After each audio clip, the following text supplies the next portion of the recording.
if you're a first-time home buyer, this video is for you because we're going to talk about the entire journey of buying a house from the beginning all the way to the end at closing with drawings and checkpoints along the way to help you understand each step. So where do we begin? We start at not at looking at houses, we start at responsibility. And people don't really talk about this step. So take a step back, look at yourself. Are you paying your credit card bills on time? Are you paying your rent on time? Are you paying your car payment on time? And if you are, awesome. But if you aren't, well, then you may not be responsible enough to get a house and you could be setting yourself up for a disaster because if you don't make your mortgage payment on time, the bank might take your house away and that would just be a bad look.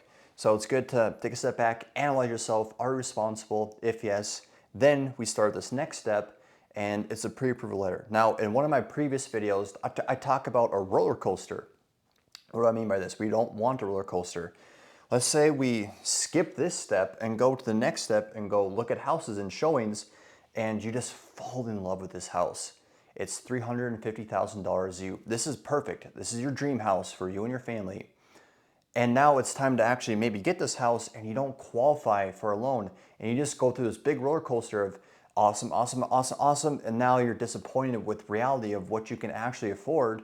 So to prevent this roller coaster, I think it's important to start here before we look at houses and get the pre-approval letter so you truly understand what you can afford and what you can't afford, okay? Now, after we know kind of what ballpark range of, what type of house that we can actually afford, and maybe if you're FHA conventional, that's also good to know too.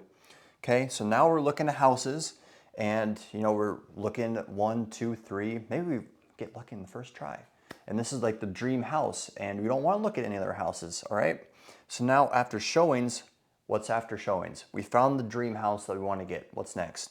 Now we go from showings all the way to offer. Now, what's in an offer? There's a lot of things. It's about 10 pages, at least in the North Dakota purchase agreement for realtors and DAR.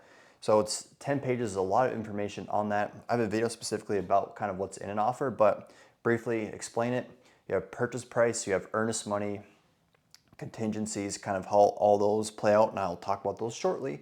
Closing date, who's involved, and a lot of types of deals. And we're at the offer. Before we move on next, we have to get something accepted. So this one might take a little while. We send over the first offer. Run back to the example at $350. Say the house at $350,000. Maybe you want to offer at $330. Okay. Well, at this point, the seller can either accept, decline, or counter.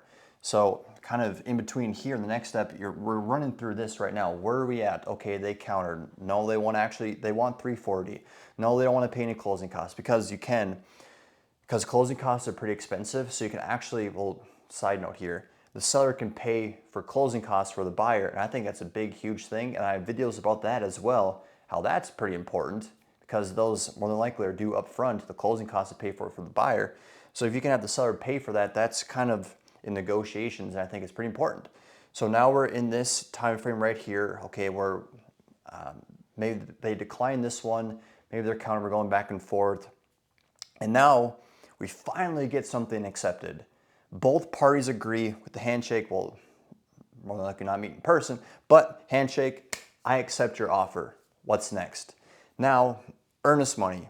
So if you run back in the offer, earnest money is money that you put up front. Every market is different, but say $1,000, $1,500, $2,000, whatever the market is at that time, write up a check, or you can deposit a different way. But say you write up a check for $1,500 earnest money. What this earnest money does, it goes into a third-party account. And if you're the buyer, if you just decide for no rhyme or reason, a day before closing, you just say, I don't want this house anymore. Well, that $1,500 gets deposited to the seller for basically saying, thank you for taking going through this with me. Here's $1,500 for taking your property off the market because it's a risk for doing that for the seller. So that's what earnest money is, and we get that deposited, and we'll talk about contingencies. So in that offer, there's contingencies, and we're actually pretty close to that, say an inspection contingency. So in this inspection contingency, and they all have time frames, so maybe you have 2 weeks until after the offer is accepted to get your inspection and to go through your negotiations on that point. And if you find something that you think is truly uncomfortable, big red flag item, and you get in negotiations and you can't come to an agreement on anything, well, this buyer can back out of the contract and keep their earnest money. So hopefully that makes sense on kind of what earnest money is and kind of how also the contingencies are. And there's a bunch of contingencies. So we just talked about a house inspection contingency. There's other ones like a sewer inspection, a clue report. There's also an appraisal. So that's a big one.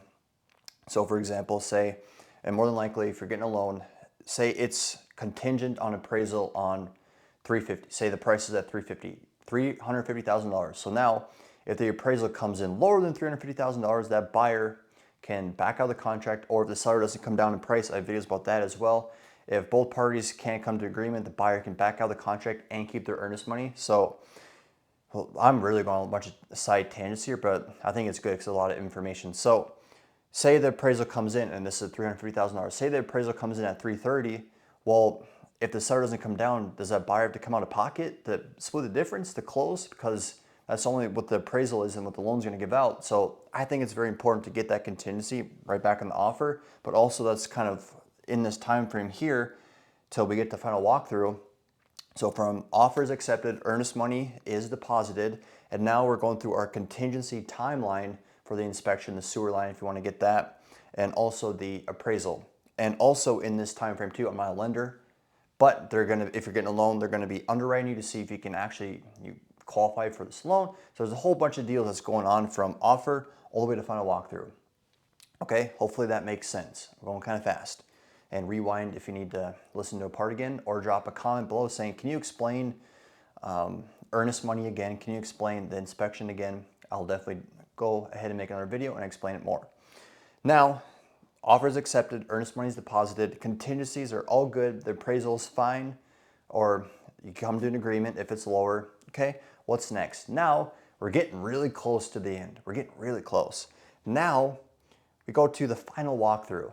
All right, now at the final walkthrough, we're going to see if anything's really changed since when we put in the offer or accepted in the beginning of this whole journey. Say, for example, well, the basement is flooded. Holy crap. Well, then you don't have to close on the house because it's not the same as when you put in an offer. So it's good to get that final walkthrough just to look over things one more time, either the day of closing or the day before closing. Okay. So now, final walkthrough, we got a checklist here, all good to go. What's next? So now, we finally reach closing. We've got balloons, we've got a party, it's going amazing. However, before we get here, we have to actually get things signed. So at closing, at title, they'll do all your work and go over all your documents with you. And I'm not a title officer, I'm not gonna speak in detail necessarily about that process, but they'll take care of it. And now, both sides are good to go, closing, and now you got the keys to your house. And this is a very simple explanation of the journey. So hopefully this video made sense.